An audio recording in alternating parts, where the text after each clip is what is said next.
Guys, itong ginagawa ko ngayon nga pala ay meron magpapapalit ng stator. Kasi ito stator na ipapalit natin. Ito ay almost bago. Kasi lang naman to motor na parts out na. So ito kanyang stator ay goods pa. Kung makikita nyo, yung kanyang magnetic wire ay talagang maganda pa. Ganito nga pala yung itsura nung stator na na may diferensya na yung kanyang magnetic. Kaya kung makikita nyo maitim, yan ay para tandaan na malapit nang mabasted o masunog. Pagka umabot na sa punto na talagang hindi na yan maglalabas ng kuryente, yung kanyang light coil, ito yung tinatawag na na primary type. Ito yung kanyang primary. So pwede naman natin siyang palitan ng hindi primary type katulad nito. Sa CDI na lang tayo magpapalit. Bali ko convert na rin natin siya sa 4 pin CDI. Yun na yung gagamitin natin dito. Then madali na naman magpalit na ito. Pagka ganito ang gasket ay napunit na, matik yan, palit na yan. Magdadalawang gawa kayo pagka dinikitan nyo lang yan. Kasi yung langis makakadaan dyan. Tatawid ang langis dyan.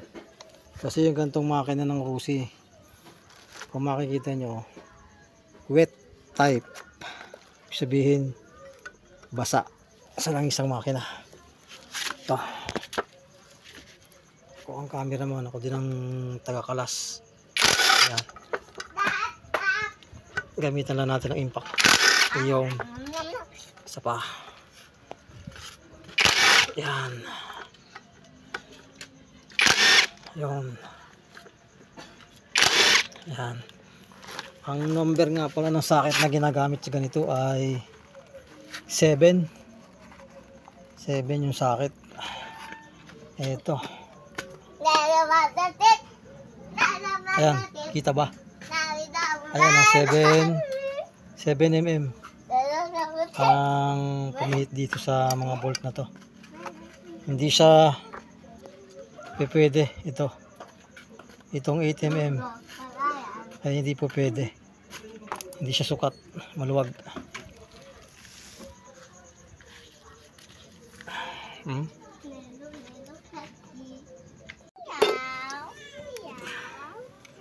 Mga boss, ito yung ginagamit ko pagka sisigipan ko siya. Hindi ako gumagamit ng impact wrench. Ito, para hindi siya mapirsa ng sikip. Ito lang. Yan. Sikipan nyo lang ng katamtaman.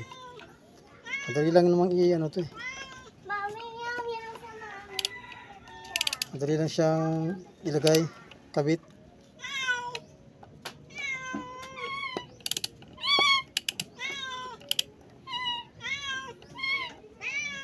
Yun. Ito pa. Yung sa kanyang pulser, kailangan din ay sisikipan natin. Yan.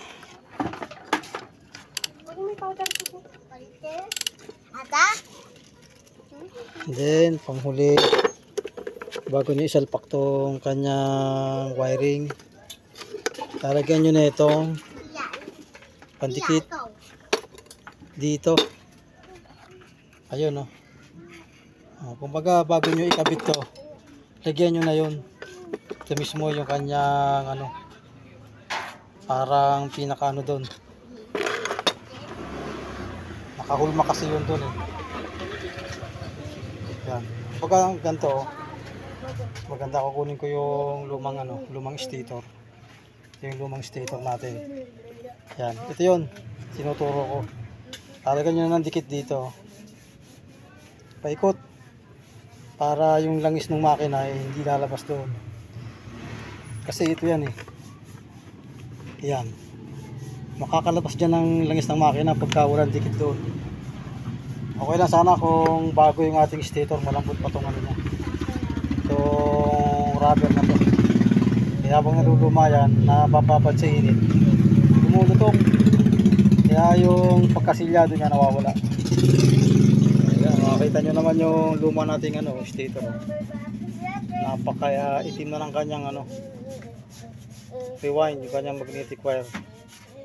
Ito sira na to eh, ang kanyang primary coil na to eh. Bali gumagana na lang dito ito. Itong kanyang mga magnetic wire na to. Light coil kung tawagin. Light coil and charging coil. Doon naman sa walang primary, light coil lang siya lahat. Yan, light coil. Light coil lang siya lahat. Yan. Ito nga pala ay ang pagkaka-rewind ay full wave na. Full wave na yan. Ito lang naman dalawang wire na yan eh. Ito yun. Itong dalawang dilaw na to. Itong nakahinang na to. Yun lang yun. And itong dalawa na to, yung blue na may puti at saka yung green na may puti, ito naman siya galing sa kanyang pulser.